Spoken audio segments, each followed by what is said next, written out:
على محمد وعلى آل محمد رب اشرح لي صدري ويسر لي أمري واحلل عقدة من لساني يفقهوا قولي أما بعد. Segala puji bagi Allah yang sampai hari ini masih memberikan kesempatan kepada kita semua untuk menanam amal-amal kita di kehidupan yang fana ini. Karena kehidupan yang sebenarnya tentu saja adanya di alam akhirat sana. Maka dengan upaya kita, dengan pengorbanan kita, dengan perjuangan kita, semoga ini menjadi tambahan amalan baik kita nanti di yaumil mahsyar. Bapak-bapak, ibu-ibu, dan adik-adik sekalian yang saya hormati, ada beberapa investasi yang ada dalam kehidupan kita sehari-hari. Maksud saya kehidupan di dunia ini. Contoh bagi mereka yang punya uang, itu uangnya mereka taruh di bank yang kemudian disebut dengan deposito, ya. Itu adalah salah satu jenis investasi. Bu, tahu investasi nggak, Bu? Pura-pura tahu aja dulu ya, Bu ya. Nanti insya Allah pelan-pelan, Bu. Oke.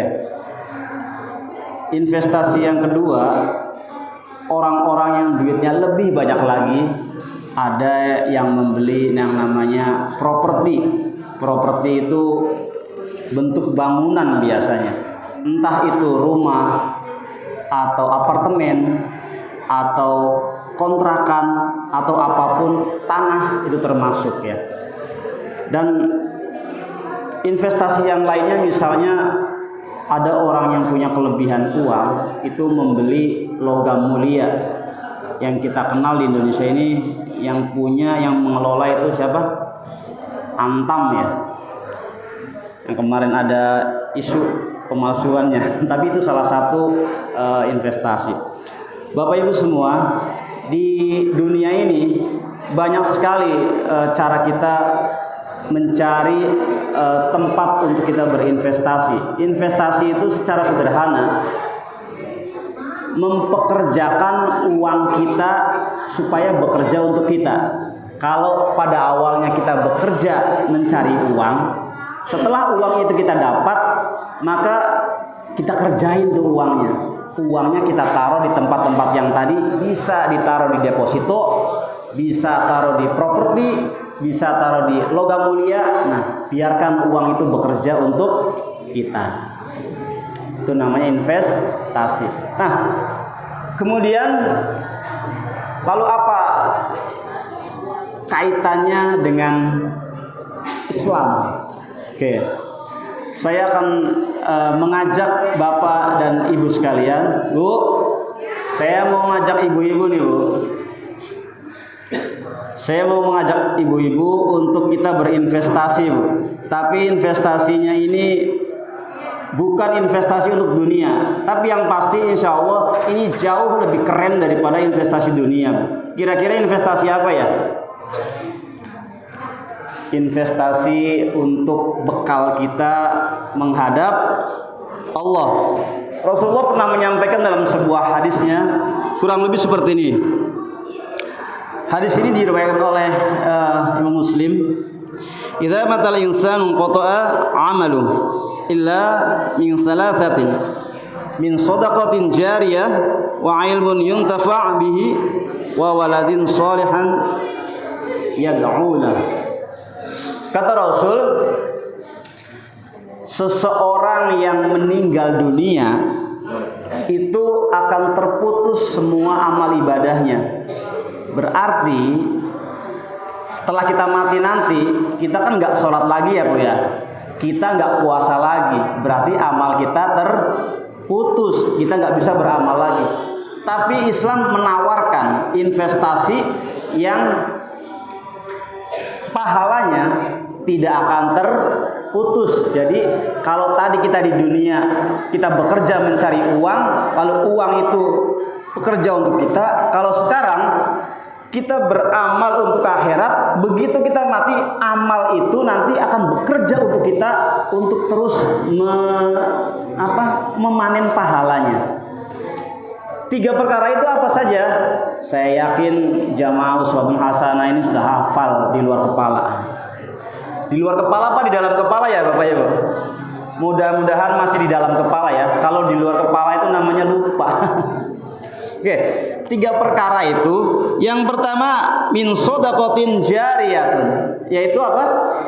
Sedekah jariyah. Sedekah jariyah itu contohnya seperti apa? Contoh ada di daerah kita, misalnya ada orang yang sedang membangun musola, ada renovasi masjid, atau apapun kegiatannya, misalkan pesantren atau majelis ta'lim. Lalu kita sumbangkan sedikit, misalnya kita punya uang cuman 300.000, tapi kita pengen 300.000 ini bekerja untuk kita nanti di akhirat. Apa misalnya yang kita lakukan? Kita datang ke toko Indah Keramik, kita beli 300.000 ini, kira-kira dapatnya berapa meter keramik, lalu sumbangkan ke masjid tadi, musola tadi, atau pesantren tadi. Maka selama keramik itu dipakai oleh orang-orang untuk sholat, selama itu pula insya Allah pahalanya terus mengalir bahkan sampai kita meninggal. Oke, yang kedua, wa ilmun yuntafa, yaitu ilmu yang bisa diambil manfaatnya. Jadi bukan sekedar ilmu ya Bapak Ibu ya. Kalau ilmu banyak sekali ilmu ini. Ada ilmu copet, ada nggak? Pasti ada. Buktinya apa? Dari zaman dulu sampai hari ini tuh copet masih ada regenerasinya. Berarti ilmu copet diturunkan. Ilmu korupsi, ilmu mencuri. Tapi yang dimaksud dengan yang disampaikan oleh Rasulullah ini ilmu yang bermanfaat, artinya ilmu yang nantinya akan berguna untuk diri kita dan juga untuk orang lain dari sisi agama. Artinya ilmu yang mendatangkan pahala. Contoh Bapak Ibu di sini kan, ibu-ibu terutama nih yang rajin sekali ngajinya, saya lihat. Ibu-ibu jamaah uswatun hasanah kan setiap minggu pagi ngaji. Bahkan di bulan Ramadan ini setiap hari waktu duha itu ngaji terus. Kalau ibu-ibu dapat pelajaran dari sini, misalnya dapat pelajaran membaca surat Al-Mulk, kemudian sampai rumah mengajarkan tuh, setelah bisa mengajarkan kepada anaknya, kepada tetangganya, kepada saudaranya, atau siapapun yang bertanya bagaimana sih ini bacaannya surat Al-Mulk ini, lalu kita pelan-pelan mengajarkan. Walaupun yang diajarkan itu hal yang sepele, bukan surat-surat yang panjang, surat pendek lah saja misalnya. Surat yang pendek itu misalnya surat Al-Ikhlas, surat Al-Falaq, surat An-Nas, apapun itu, kalau itu kita mengamalkan ilmu, mengajarkan kepada orang lain, insya Allah ilmunya bermanfaat buat orang lain, maka selama orang yang kita ajarkan itu mengamalkan, insya Allah pahalanya juga akan terus mengalir untuk kita semua. Yang ketiga, Bapak Ibu semuanya, investasi yang ketiga adalah doa dari anak-anak yang soleh. Nah, poin yang ketiga inilah yang nanti akan saya soroti atau saya akan bahas lebih panjang daripada yang kedua tadi. Kenapa? Karena anak-anak yang soleh yang mendoakan kedua orang tuanya ini tidak kita lahirkan terus kita simsalabim jadi anak soleh. Tidak begitu Bapak Ibu. Ternyata anak soleh itu harus dibentuk. Nah, setelah saya tadi mencari referensi dari beberapa ulama, maka saya ringkas di sini menjadi poin-poin yang mudah-mudahan bisa kita pahami bersama Bapak Ibu. Oke. Karena anak soleh itu tidak dilahirkan, maksudnya apa? Begitu lahir langsung jadi soleh? Enggak begitu. Karena begitu lahir itu masih seperti gelas kosong, maka kitalah nanti yang akan membentuknya menjadi seperti apa. Oke. Jadi tema malam ini insya Allah adalah cara meraih anak yang soleh atau cara mencetak anak yang soleh. Oke, sebagai manusia tentu saja ada dua hal yang kita lakukan. Yang pertama, karena keterbatasan kita sebagai manusia, tentu ada yang maha sempurna yang bisa menjadikan anak-anak kita yang tadinya anak-anak yang kosong menjadi anak-anak yang soleh. Yaitu dengan cara apa? Yang pertama adalah dengan cara berdoa. Berdoa meminta kepada Allah supaya kita diberikan anak-anak yang soleh. Sudah menjadi harapan semua orang yang sudah menikah dan yang sudah punya anak. Tentu saja semua orang tua itu adalah harapannya memiliki anak yang soleh. Nah, yang pertama adalah dengan berdoa. Hal ini sudah dicontohkan oleh Nabiullah Ibrahim dari salah satu doanya yang sering kita baca, yaitu Robbi habli minas solihin. Apa Bu doanya Bu? Robbi habli minas solihin. Kurang lebih terjemahnya, ya Allah, hadirkanlah kepadaku anak-anak yang soleh. Doa ini bukan sesuatu yang sepele Bapak Ibu. Doa ini adalah bentuk kepasrahan kita kepada Allah bahwa kita ini adalah makhluk yang terbatas, bahwa semuanya terjadi atas izin Allah. Maka kalau kita pengen sesuatu yang besar, ingin memiliki anak yang soleh, yang pertama adalah berdoa. Yang kedua, apa yang mesti kita lakukan? Bapak Ibu semuanya, waktu itu ada sebuah potongan kisah seperti ini. Ada seorang ibu-ibu mendatangi seorang syekh. Ibu ini curhat sama syekhnya. Wahai syekh, saya ini punya keluhan. Keluhannya apa Bu? Keluhan saya itu, saya setiap pagi itu membangunkan anak saya untuk sholat subuh itu susahnya setengah mati. Saya panggil-panggil nggak bangun, saya tepok-tepok badannya nggak bangun juga. Saya sampai capek, kadang-kadang saya sampai marah-marah, anak tetap nggak bangun wahai syekh. Maka syekh itu menjawab, wahai ibu, diandaikan di rumah ibu terjadi kebakaran, terus anak ibu nggak mau bangun, apa yang ibu lakukan? Oh, saya akan menyeret anak saya daripada anak saya mati kebakaran. Nah, seperti itu pula Bu. Kalau kebakaran yang terjadi di dunia saja, ibu takut anak ibu terbakar, ibu angkat walaupun dia ngantuk, walaupun dia marah-marah, ibu angkat, ibu paksa untuk keluar dari rumah supaya tidak terbakar. Apalagi urusan sholat. Daripada nanti anak ibu dibakar di neraka, mendingan ibu paksa anak ibu. Sama seperti ibu memaksa ketika terjadi kebakaran di rumah. Mana yang kita pilih? Terbakar di rumah atau terbakar di neraka? Tentu semuanya kita nggak ada yang mau. Artinya kita harus paksa anak kita.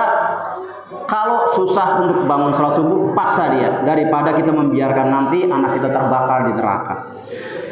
Artinya apa? Setelah berdoa, kita harus berupaya semaksimal mungkin untuk mendidik anak kita supaya harapan kita memiliki anak yang soleh itu terwujud. Yang pertama dengan apa? Seorang petani yang pandai, tentu saja dengan pengalaman bertaninya, dia sudah bisa menceritakan kepada orang-orang yang bertanya, bagaimana supaya panen nanti kita mendapat panen yang banyak. Oh, kata Bapak Tani begini, kalau kita menyiapkan dari awal bibit yang unggul, insya Allah nanti hasilnya pun baik. Ini artinya apa? Kalau kita ingin anak yang soleh, maka solehkan dulu diri kita. Ini sangat masuk akal. Kalau Bibit unggul, bibit yang terbaik tentu akan menghasilkan anak yang baik. Kalau dari diri kita yang sendiri sudah soleh, insya Allah dengan izin Allah nanti akan lebih mudah mencetak anak-anak yang soleh. Jadi yang pertama adalah berdoa, kedua adalah mendidik. Mendidik itu penuh dengan pengorbanan, penuh bahkan bisa jadi kita harus menjatuhkan air mata. Tapi itulah bagian dari dakwah, itu adalah bagian dari perjuangan supaya kita memiliki anak yang soleh. Demi apa? Demi investasi akhirat tadi. Mendidik itu bisa dengan kelembutan, juga kadang-kadang kita harus dengan ketegasan. Tidak selalu kita harus dengan yang lemah gemulai, nanti anak-anak justru akan menjadi manja. Anak-anak bisa jadi keras kepala. Ada kalanya kita lembut, ada kalanya kita tegas. Yang berikutnya, setelah kita mendidik mereka, ajarkan mereka nilai-nilai agama. Pak, kalau saya nilai agama saya kurang gimana Pak? Taruh dia di pesantren, taruh dia di pengajian-pengajian. Itu bagian dari usaha kita, itu bagian dari ikhtiar kita supaya anak kita bisa mengerti nilai-nilai agama. Yang berikutnya, membiasakan diri dengan amalan sunnah. Jadi bukan hanya nilai-nilai agama yang wajib saja, tetapi ajarkan dia dengan nilai-nilai sunnah. Misalnya, kalau mereka makan dengan tangan kiri, ingatkan dia, Rasulullah mengajarkan cara makan itu dengan tangan apa? Tangan kanan. Kalau makan boleh sambil bicara, tidak. Rasulullah tidak mengajarkan makan sambil bicara. Ya. Sunnah-sunnah yang lainnya, seperti kalau kita mau sholat isya, ajarkan dia untuk sholat rawatib, sholat qobliyah dan sholat ba'diyah. Kemudian bukan hanya mengajarkan tentang amalan-amalan yang wajib saja, yang sunnah saja, tapi ajarkan mereka untuk mengerti tentang larangan-larangan Allah supaya mereka terbiasa meninggalkan larangan Allah. Misalnya, larangan Allah untuk berjudi. Jangan dekatkan anak-anak kita dengan perjudian. Larangan anak-anak kita untuk mendekati zina. Jangan biarkan anak-anak kita pacaran. Hal-hal yang dilarang Allah juga perlu diajarkan. Ini dalam rangka usaha kita untuk mendidik anak yang soleh. Oke. Berikutnya, bagaimana caranya supaya anak-anak kita itu menjadi anak yang soleh? Yang berikutnya adalah mengajarkan anak untuk dekat dengan Al-Quran. Karena Al-Quran adalah petunjuk bagi umat manusia, maka kita tidak pernah tahu bagaimana jalan yang lurus kalau kita tidak membaca petunjuknya. Berikutnya, setelah kita mendidik, maka hasil didikan kita akan kita lihat. Dan di sini diceritakan seperti apa sih ciri-ciri anak yang soleh itu.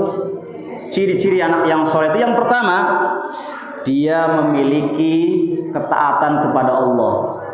Ketika dia dengar waktunya sholat dengan kumandang azan, tidak perlu disuruh lagi, dia langsung ambil wudhu lalu pergi ke masjid. Tidak sulit untuk mengingatkan dia untuk sholat. Yang berikutnya, walaupun masih anak-anak, mungkin belum balik, tapi kita ajak berpuasa, dia ikut puasa. Ini ciri-ciri anak yang soleh. Yang berikutnya apa? Dia memiliki akhlak yang baik, sopan kepada siapa saja, santun akhlaknya. Ketika ada orang tua, dia menghormati, kepada yang sama umurnya dia menyayangi. Dia rela mengorbankan dirinya untuk kepentingan orang lain. Ciri-ciri anak yang soleh ini secara akhlak dan ibadahnya luar biasa baik. Dan banyak sekali ciri-ciri anak yang soleh yang lainnya, yang tentu saja ini harapan semua orang tua. Tidak ada harapan yang terbaik dari orang tua kecuali memiliki anak yang soleh. Maka kalau kita ingin memiliki anak soleh, yang pertama adalah berdoa. Yang kedua, solehkan dulu diri kita baru nanti Allah mungkin akan memudahkan, insya Allah anak-anak kita menjadi anak yang soleh. Setelah itu kita akan lihat hasil kerja kita nanti, atau investasi kita akhirat nanti akan kita lihat setelah kita meninggal. Harapan semua orang tentu di akhir hayatnya mengalami husnul khotimah. Tetapi ketika kita mengandalkan amal ibadah kita sendiri, ya Allah, setiap hari bahkan baik yang disengaja atau tidak disengaja, tentu kita tidak luput dari maksiat. Siapapun dia, mau orang biasa, ustadz, kiai, justru orang-orang yang mengerti agama beban dosanya lebih besar. Karena apa? Mereka tahu ilmunya. Kalau mereka melanggar, dosanya lebih besar daripada orang yang tidak tahu. Oke, Bapak Ibu, demikian yang bisa saya sampaikan. Semoga ini bermanfaat buat diri saya pribadi, buat kita semuanya, dan semoga puasa kita, sholat kita, ruku kita, sujud kita, tadarus Al-Quran kita, semoga diterima oleh Allah sebagai amalan ibadah di bulan Ramadan ini. Wal afu minkum. Wassalamualaikum warahmatullahi wabarakatuh.